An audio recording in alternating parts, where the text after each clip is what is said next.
प्यारे बाप दादा एवं दादियों सहित हम सभी मधुबन निवासी भाई एवं बहनों की तरफ से आप सभी महान आत्माओं को बहुत बहुत याद, प्यार और ओम शांति। आज विशेष इस शुभ अवसर पर हम सभी यहाँ राठौड़े नाम है राठौड़े आप सभी के शुभ वाइब्रेशन से लाइट भी आ गई है। इतने जहाँ लाइट हाउस बैठे हैं तो लाइट क्यों नहीं आएगी?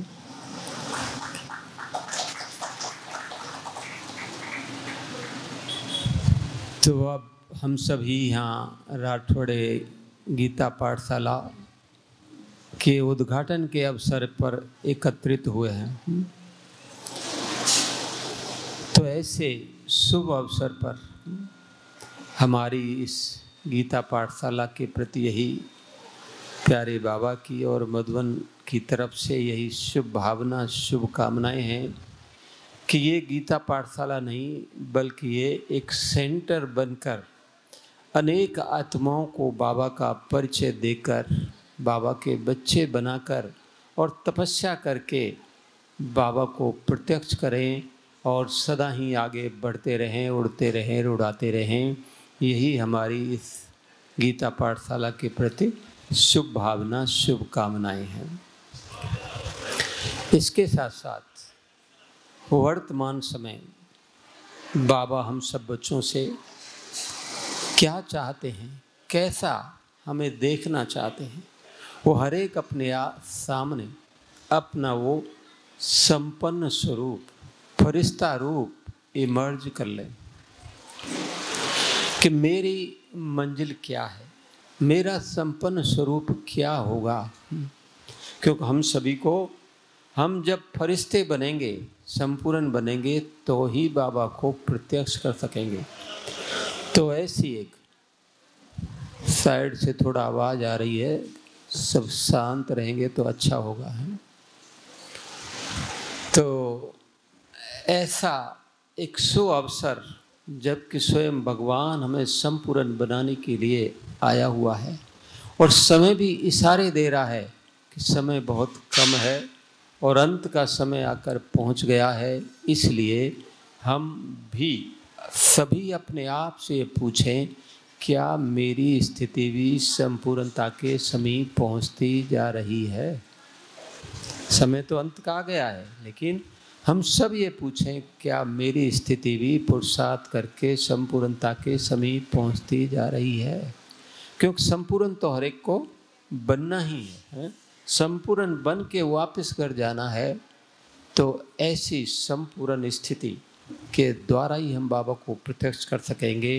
तो एक ऐसी श्रेष्ठ योग युक्त स्थिति जिसके द्वारा हम परिस्थितियों में सहज विजयी बन सकें, क्योंकि आने वाला समय बहुत ही हलचल का होगा।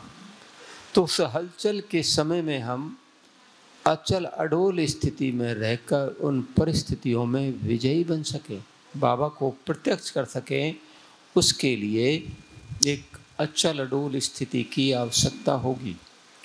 तो अचल अडोल स्थिति बनाने के लिए 3 अभ्यास हम अभी से ही रोजाना की दिनचर्या में करके चलें। पहला अभ्यास, आज मुझे सारे दिन में कम से कम 50 लोगों को आत्मा के रूप से देखना है। जो भी सामने आए, ये भी आत्मा, वो भी आत्मा। यही मैं समझता हूँ 150-200 के आसपास भाई बहन बैठे होंगे। तो ये नियम बना लो, अभी से शुरू कर दो अभ्यास। आपको एक दिन में उसका रिजल्ट मिलने लगेगा। क्या होगा इससे कि हमारी आंखें जो कुछ देखती हैं, मन तुरंत वैसा ही संकल्प करना शुरू कर देता है, वैसी हमारी स्थिति बन जाती है। तो जैसी दृष्टि वैसी वृत्ति बनेगी, वैसे विचार बनेंगे, जैसी वृत्ति वैसी स्थिति बन जाएगी। दूसरा अभ्यास, आज मुझे सारे दिन में कम से कम 50 बार अशरीरी बनने की प्रैक्टिस करनी है। 5, 10, 15 मिनट के बाद 2 मिनट के लिए, 1 मिनट के लिए बिंदु बन जाओ, निराकारी बन जाओ, अशरीरी बन जाओ। इससे क्या होगा जैसे ही हम शरीरी बनते हैं तो आत्मा स्वतः इस देह और देह की दुनिया के सब प्रकार के प्रभावों से मुक्त होकर उस सर्वशक्तिवान की छत्र छाया के नीचे आ जाते हैं, और जिनके ऊपर सर्वशक्तिवान भगवान की छत्र छाया हो वहाँ बाबा आपको मौत के मुंह से भी निकाल कर बाहर ले आएगा। और प्रैक्टिकल का अनुभव किया हो रहा है। आप सबने कुछ दिन पहले सुना होगा, अमेरिका में लॉस एंजल्स में बहुत बड़ी आग लगी थी। तो वहाँ की बहन जी कुछ दिन पहले मधुबन में आई थी और उन्होंने ये अपना अनुभव सुनाया क्लास के बाद। उस आग में जो भी सामने आ रहा था सबको जलाती हुई जा रही थी, और उसी शहर में बाबा के बच्चों के कईयों के घर भी थे। तो बहन जी ने बता दिया कि भाई सभी तपस्या करो और कोई समाधान नहीं है इस समस्या का। तो वहाँ बाबा के बच्चे कोई घर जो भी थे उसमें वो घरों में बैठ के तपस्या कर रहे, और आग सबको जलाती हुई आ रही है। लेकिन जैसे ही बाबा के बच्चों के घर के पास आती थी आकर वो आग शांत हो जाती थी। तो सोचिए कितनी बड़ी शक्ति है तपस्या में, योग बल में। तो कहीं भी कोई समस्या परिस्थिति आए, हम अपने श्रेष्ठ समान की सीट पर स्थित हो जाएं, उस सर्वशक्तिवान की छत्र छाया के नीचे स्थित हो जाएं, उसका आह्वान कर लें, तो वहाँ पर बड़ी से बड़ी समस्या भी हल्की हो जाएगी। तीसरा अभ्यास, स्वयं को फरिश्ता समझो और दूसरों को फरिश्ते रूप में देखकर चलो। मैं इस तन में अवतरित हुआ फरिश्ता हूँ। फरिश्ता अर्थात डबल लाइट, मैं आत्मा भी लाइट और मेरा शरीर भी लाइट। तो हम सभी को ये पुरुषार्थ करके फरिश्ता बनना है। तो वो अपना फरिश्ता रूप संपन्न स्वरूप बार बार हम अपने सामने लाएं कि ये मेरी मंजिल है, मुझे ये बनना है। तो वो गुण विशेषताएं महानताएं हमारे जीवन में आती चली जाएंगी। तो अभी 2 मिनट के लिए हम सभी उस फरिश्ता स्थिति का अनुभव करेंगे। तो ऐसा अनुभव करना है कि ये मेरा शरीर धीरे धीरे लाइट का बनता जा रहा है, और बनते बनते पूरा शरीर लाइट का बन गया है। और इस लाइट के शरीर में मैं चमकता हुआ सितारा आत्मा विराजमान। मैं आत्मा भी लाइट और मेरा शरीर भी लाइट। देखो सभी अपने उस डबल लाइट फरिश्ते रूप को, कितना हल्का, न्यारा और प्यारा लगता है। अब मैं फरिश्ता उड़ता हुआ जा रहा हूँ सूक्ष्म वतन की ओर, और उड़ते उड़ते पहुँच गया हूँ सूक्ष्म वतन फरिश्तों की दुनिया में। सूक्ष्म वतन में हमारे प्यारे ब्रह्मा बाबा फरिश्ते रूप में खड़े हैं। बाबा मुझे पावरफुल दृष्टि दे रहे हैं, और दृष्टि देते देते बाबा ने अपना वरदानी हाथ मेरे सिर पर रख दिया है, और वरदान दे रहे बच्चे, तुम ही कल्प कल्प के विजयी रतन माया जीत आत्मा हो। अनेकों बार तुम सभी ने माया के अनेक विघ्न परिस्थितियों पर विजय प्राप्त की है, और फिर से विजयी बनना है। बाबा ये भी वरदान दे रहे हैं, तुम इस संसार में अवतरित हुए फरिश्ते हो, पवित्रता के अवतार हो। तुम्हारे द्वारा निकली हुई पवित्रता की किरणों से संसार से विकारों का किचड़ा भस्म हो रहा है। आत्मय सुख शांति का अनुभव करें।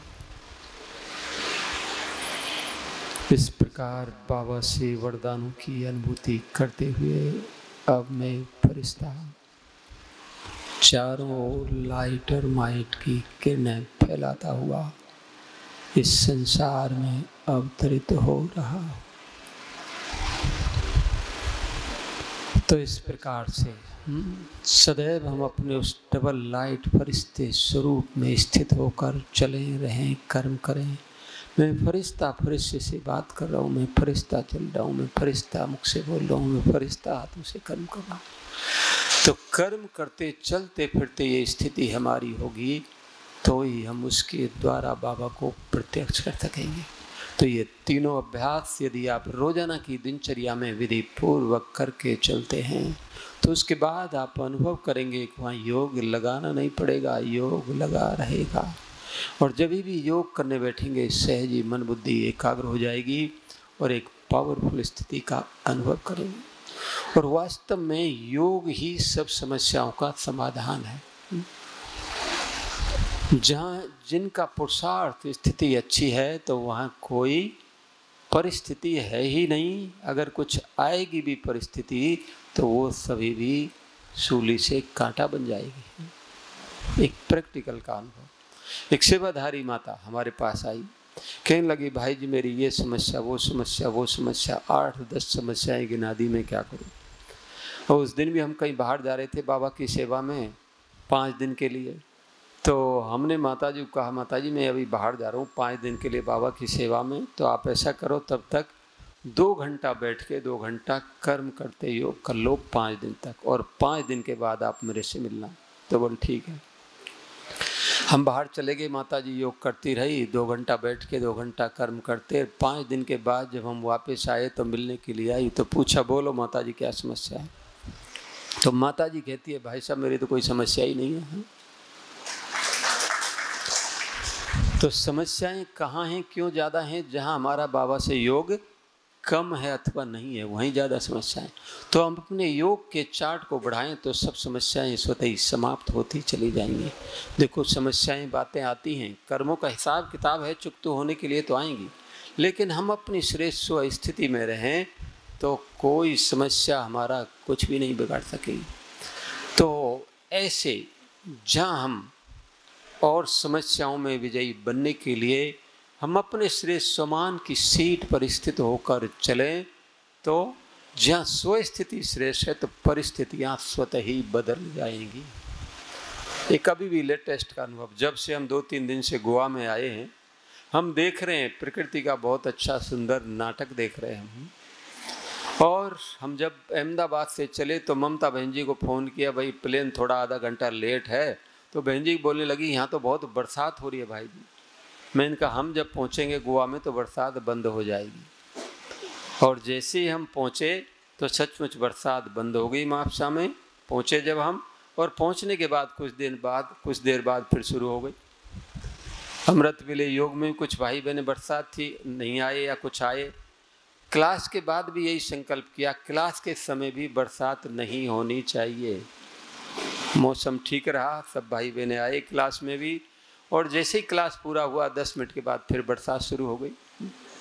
और यहाँ आने से पहले ही बतला रहे कि इधर बहुत बरसात है। तो यही प्रकृति को योग का दान दिया, प्रयोग किया कि जब वहाँ भाई बहनें क्लास में आए उस समय बरसात बंद होनी चाहिए।